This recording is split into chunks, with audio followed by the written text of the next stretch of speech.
क्या आप जानते हैं 35 वर्ष पहले हमारी धरती हरी भरी थी।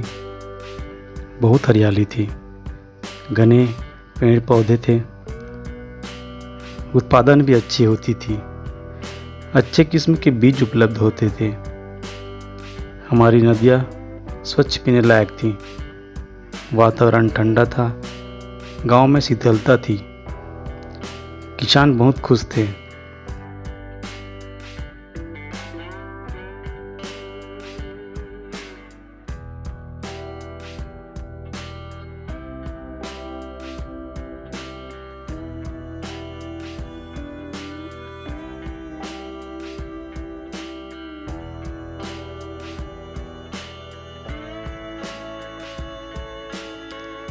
घर के आंगन में सुंदर फूल खिलते थे, घर घर में मोगरा के फूल मिल जाते थे। गांव के तालाबों में कमल के फूल बहुत सुंदर लगते थे। रात में रात रानी की सुगंध मनमोहक बनती थी। आकाश फूल की सुंदरता उद्यानों को चार चांद लगाती थी। गुड़हल का फूल भगवान शिव की आराधना में आज भी चढ़ाई जाती है।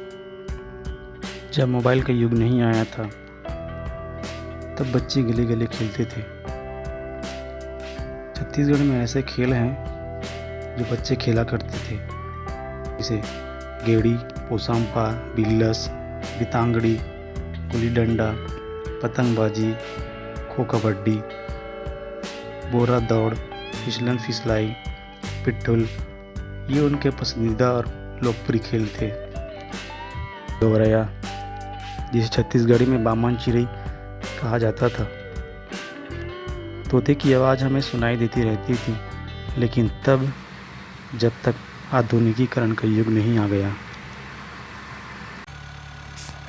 आधुनिकीकरण के नाम पर लंबी सड़कें बनाई जा रही हैं, गली गली डामरीकरण हो रहे हैं, बोर खनन का कार्य शुरू हो चुका है और सबसे दर्दनाक है वृक्षों की कटाई। वृक्षों की कटाई से वातावरण और जैव विविधता में लगातार परिवर्तन हो रहा है। वन्य जीव विलुप्ति के कगार पर आ गए हैं। जनजाति सभ्यता अब बिखराव की स्थिति में आ गए हैं। दुर्लभ जीव नष्ट हो रहे हैं। वन संपदा की कमी हो रही है। वनौषधियाँ भी कम हो रही है। इनका भंडार अब थैलियों में मिल रहा है।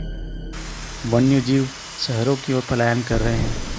वन्य प्राणियों और मनुष्यों का संहार देखने को मिल रहा है। आदिवासी संस्कृति को नुकसान पहुंच रहा है।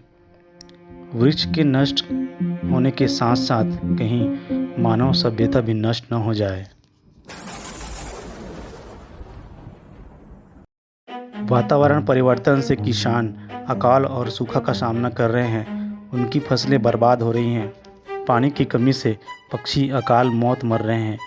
पारिस्थितिक तंत्र नष्ट हो रहा है।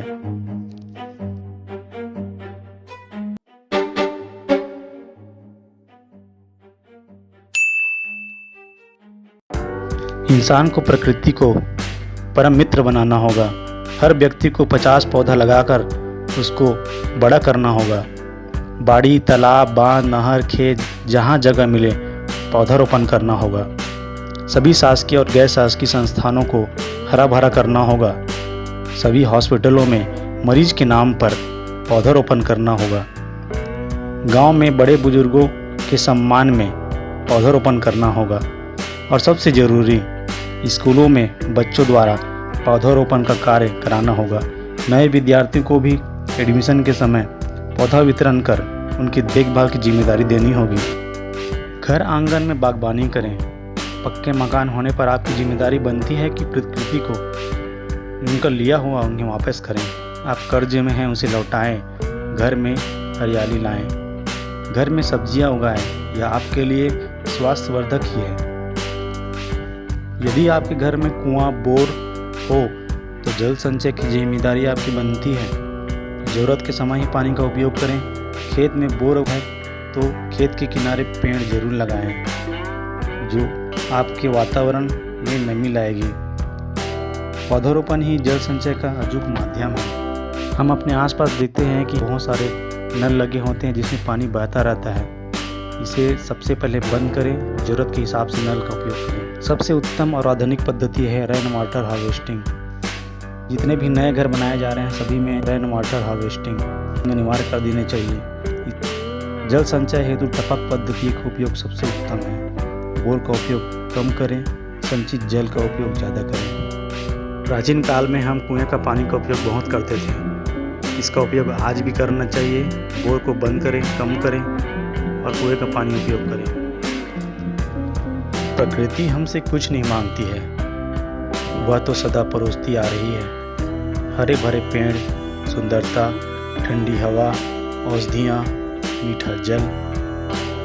शायद आप भूल गए हैं, हम इंद्रधनुष को खो चुके हैं।